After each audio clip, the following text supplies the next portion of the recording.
as the first waves that now came ashore in Hawaii at about 8 o'clock this morning are moving their way toward the west coast of Florida, moving into the mainland of the U.S. and even up into Canada and Alaska. Waves, mercifully though, far less devastating than those that slammed into Japan. This is what residents in the country had to deal with, a wall of water devouring everything in this path. This almost looks like it's from a fake horror movie, but folks, this is the real thing. Cars and trees and buildings, everything being washed away like they were bathtub toys. Today's 8.9 earthquake hit in the northern part of Japan off the coast of Sendai, about 240 miles north of Tokyo. In the country's capital, there are power outages and reports of even more damage. We have team coverage of this disaster and the tsunami aftermath now hitting the U.S. coast. Bay News 9's Holly Gregory covering this story all day. She now joins us in the comm center, as well as Bay News 9's Roy DeJesus following the reaction from the disaster online. All right, let's start with Holly with the latest happening right now in the U.S. Holly, I know that these pictures just tell so much to us that this information is, well, it's just almost overwhelming. Oh, it is coming out of Japan, and of course everybody watching that possible ripple effect with all of the tsunami warnings for the U.S. coast. But really, although the waves do continue to hit U.S. shorelines, we don't have any reports of people in Hawaii or along California's coast being injured. But reports are starting to come in that there is very limited damage. Unquestionably, there is damage in Kahului. Mooring facilities and pier facilities and stuff, I don't think they can take that without being really beaten up.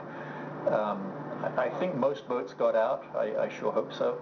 We called this right. I mean, this evacuation was necessary. Crashed into the Japanese coast, sweeping homes and cars back into the water.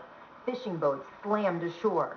The terror lasted for hours, with more than 80 aftershocks, many registering more than a magnitude 6.0. Police said nearly 300 bodies were found in the northeastern coastal city of Sendai. Hundreds are missing, and the death tolls will certainly rise. Millions were left without power. As a precaution, Japan closed 4 nuclear power plants and evacuated thousands of residents who lived in the area of one of them. Travel came to a halt. On a normal day, 10 million people ride trains in northeastern Japan and Tokyo. Today, thousands were stranded in stations. There is no way I can go home. I want to go home, this woman said. I spoke to the Japanese Prime Minister this morning, and the Japanese have requested U.S. assistance. Reporting live from Washington, Karen Travers, ABC News. Back to you.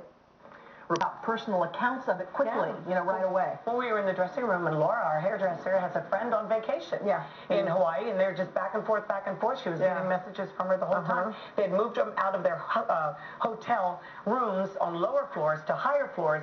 Then they evacuated everybody from the entire hotel and then moved them to the golf course, which was higher ground. They came onto the streets, and it was very surreal to watch on the screens as that tsunami marched its way across the sea toward us, toward the shore. It was like watching a disaster movie of some sort. Lamore tells us that personnel from the Army, Navy, Marines, and Air Force on Okinawa are standing by to help in the search and rescue efforts. Base commanders had already helped organize a mass evacuation from the coastal frontage as that tsunami approached. And many of you... Significant damage, but it's of course still dark out, and once it's light, a lot of the emergency workers can go out and assess some of the damage, but no major reports so far. Still, authorities are saying we're not out of the woods yet because tsunamis are a series of waves. Residents across the islands have heeded the warnings. We've seen long lines at gas stations and at grocery stores, but a lot of them seem to be staying inside. And the tourists who've come here have been told to go to higher floors of hotels. There have been evacuation plans in place for all the major hotels and emergency plans just in case. We are in Honolulu. I'm Terry Okita. Now back to you. In effect, up and down the U.S. West Coast. CBS Andrew Hughes continues our team coverage this afternoon with how folks are preparing there. Are currently contacting Waves triggered by the tsunami in Japan continue to hit the shores of Hawaii. The water swamped some beaches in Waikiki, but stopped short of the high-rise hotels nearby. This is an emergency message.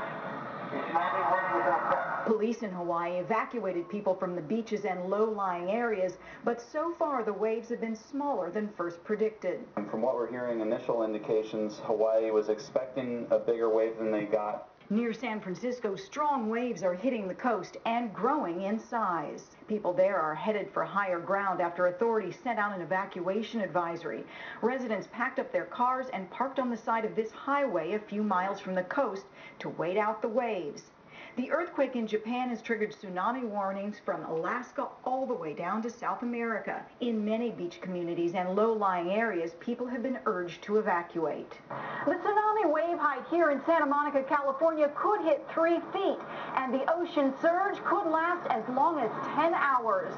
In the Los Angeles area, people are showing up at the beach to see what the tsunami triggered, and some surfers are trying to take advantage of the bigger waves, but experts say that's a bad idea. There's only so far you can control people's stupidity, but it's stupid to go to the beach in a tsunami warning. Many of the waves hitting the West Coast are only between 3 to 6 feet, but experts say they are moving fast, making them powerful and dangerous.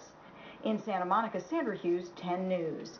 Y la gente que necesita ayuda o que no puede hacer nada, y incluso a lo mejor familiares nos llevó, nos llevaron a solas y todo eso, y sí se siente un poco, muchas emociones distintas. Ustedes son de Sinaloa y me imagino que la familia de ustedes, tanto en California como en México, pues están atentos, ¿no?, a cualquier noticia que tengan de tu hermano Anthony. Y la verdad es que tú sabes si él vivía cerca de la zona costera, que podría ser más afectada. No, es que no tienes idea dónde estaba él en ese instante que pasó el terremoto. Bueno, parece que hemos perdido comunicación con Raúl Acosta, quien estaba con nosotros vía telefónica desde Fresno, California. Raúl está buscando a su hermano Anthony, quien está en la Armada estadounidense en Japón, sumamente preocupado, no sabe nada de él, y es el caso de muchas familias que están desconectadas pensando lo peor que les ha pasado a sus seres queridos en esta tragedia que ha cobrado dimensiones mundiales. Y ahora se une a esta cobertura especial nuestra compañera María Elena Salinas. María Elena, bueno, ya sabes que hemos estado siguiendo paso a paso esta noticia mundial, lo impensable ha ocurrido. We will carry his press conference live. We'll also have the very latest for you at 5 and 6, and you can always get up-to-the-minute information on our website, myfoxtampabay.com.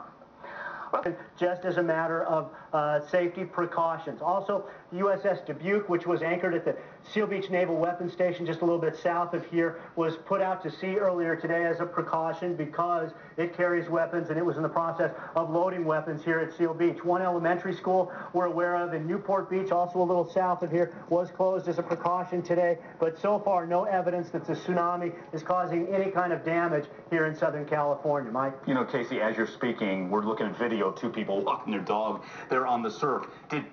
How were people warned, and for the most part, did they take this to heart or not?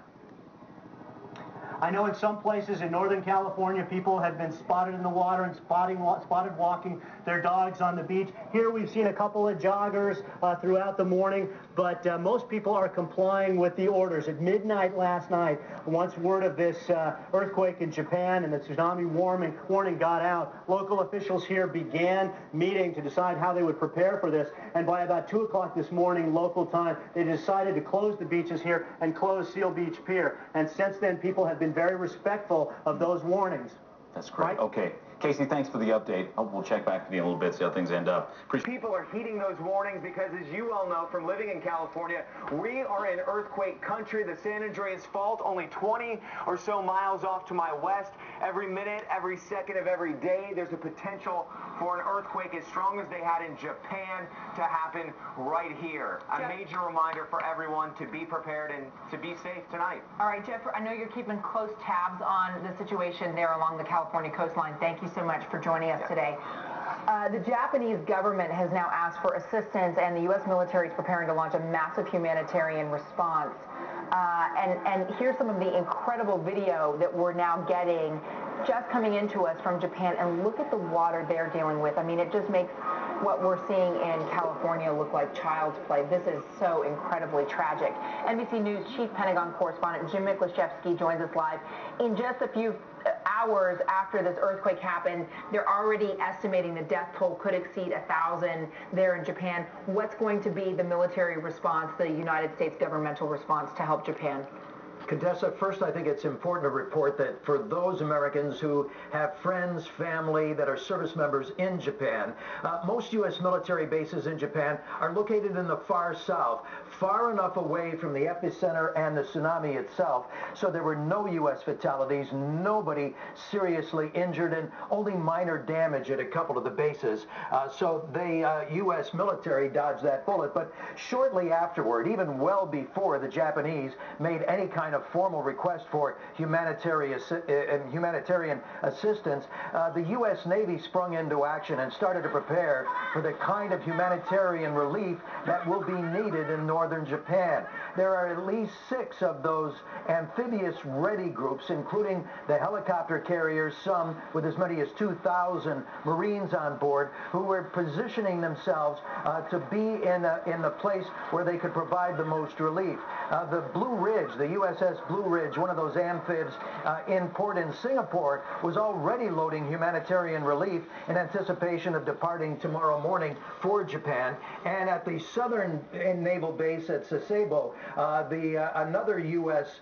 amphibious ship, the Tortuga, was loading up those amphibious landing craft that will storm the beaches with Marines, but this time not carrying weapons and ammunition, but humanitarian relief. And the aircraft carrier Ronald Reagan is also in position to provide relief by air, either airlift or evacuations, and it can serve as a floating hospital if needed, Contessa. All right, Jim, thank you for the update there. Hundreds more are missing. The death toll expected to rise in Japan after that massive earthquake, followed by a 23-foot tsunami there in Asia. 6-foot waves hit Hawaii this morning, and the west coast is getting hit as we speak. We'll explain the science behind all of this ahead.